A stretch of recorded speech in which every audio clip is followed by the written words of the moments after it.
সূর্যমণি সরেন, হ্যাঁ। আপনি বৌচিগ্রাম থেকে আসছেন। হ্যাঁ। এখানে লেখা আছে 11 বছর ধরে আপনার মেন্সের সমস্যা হচ্ছিল। হ্যাঁ। কি সমস্যা হচ্ছিল আপনি নিজে বলুন। তখন আমার মানে বাচ্চা হওয়ার পর 1 বছর পর, বাচ্চা হওয়ার 1 বছর পর থেকে আমার মেন্সের সমস্যা হলো। মানে মাসে আমার 3 বার করে মেন্স হতো। আর সেই সময়টা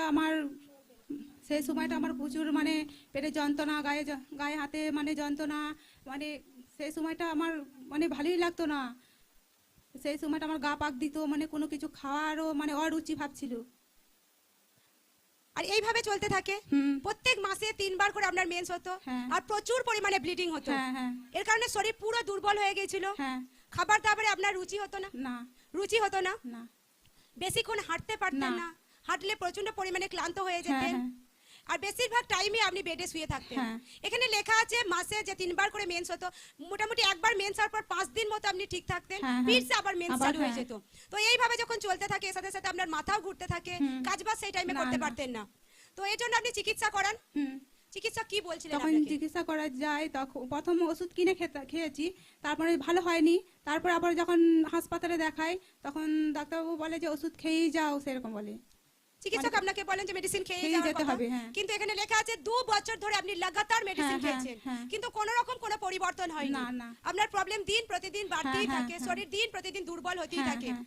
আর এইভাবে যখন চলতে থাকে, সেই টাইমে আপনার মনের অবস্থা কি রকম ছিল, কি ভাবতেন সেই টাইমে? সেই সময়টা আমাকে মানে মানে ভালোই লাগতো না। তখন মনে হতো যে কেন এরকম হচ্ছে, কি থেকে হচ্ছে, সেরকম ভাবতাম আমি। প্রচন্ড চিন্তার হ্যাঁ, মধ্যে হ্যাঁ। ছিলেন, কারণ অনেক মেডিসিন খেয়েছেন, অনেক ট্রিটমেন্ট করিয়েছেন, কিন্তু কোনো ফল আপনি দেখতে না, পাচ্ছিলেন না।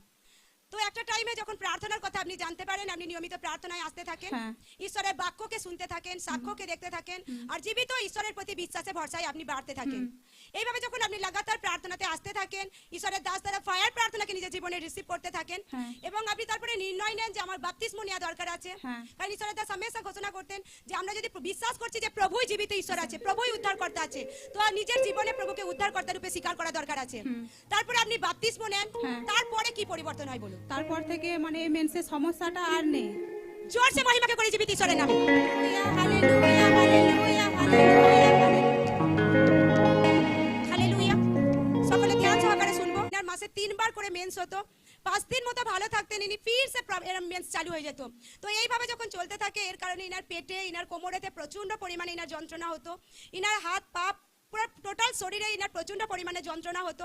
এর কারণে ইনি খেতে পারতেন না, ইনার খাবারের প্রতি একটা অরুচি ভাব এসে গিয়েছিল, ইনার প্রচুর পরিমাণে বমি হতো, আর এত ইনার হেভি ব্লিডিং হতো, প্রচুর পরিমাণে ইনার ব্লিডিং হতো। এর কারণে শরীর পুরো দুর্বল হয়ে গিয়েছিল ইনার। এর কারণে ইনি কাজবাজ করতে পারতেন না, বেশিরভাগ টাইমে উনি বিছানায় শুয়ে থাকতেন, ইনি হাঁটতে পারতেন না, একটু অল্প হাঁটলেই উনি পুরো ক্লান্ত হয়ে যেতেন, উনি বসে পড়তেন, কাজবাজ সেই টাইমে করতে পারতেন না, মাথা ঘুরতো উনার প্রচন্ড পরিমাণে, টোটাল পুরো একদম উনি পুরো একদম দুর্বল হয়ে গিয়েছিলেন। আর এইভাবে যখন চলতে থাকে, উনি চিকিৎসা করাতে থাকেন, চিকিৎসকের পরামর্শ অনুযায়ী উনি মেডিসিন খেতে থাকেন, পাল্টে পাল্টে চিকিৎসককে দেখাতে থাকেন, কিন্তু চিকিৎসক ওনাকে বলেন যে আপনি মেডিসিন খেয়ে যান। কিন্তু লাগাতার 2 বছর ধরে উনি ট্রিটমেন্ট করিয়েছেন, মেডিসিন খেয়েছেন, কিন্তু কোনো ফল উনি দেখতে পাননি। ওনার প্রবলেম দিন প্রতিদিন বাড়তেই থাকে, শরীর দিন প্রতিদিন দুর্বল হতেই থাকে।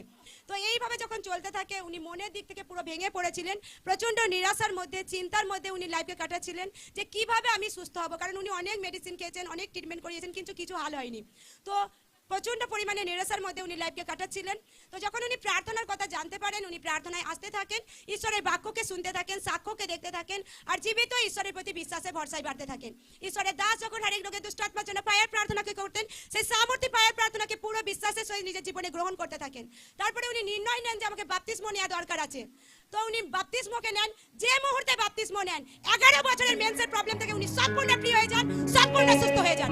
এখন কতদিন হচ্ছে আপনি সম্পূর্ণ ফ্রি আছেন? এখন 1.5 বছর হয়ে গেছে, আপনি সম্পূর্ণ ফ্রি আছেন।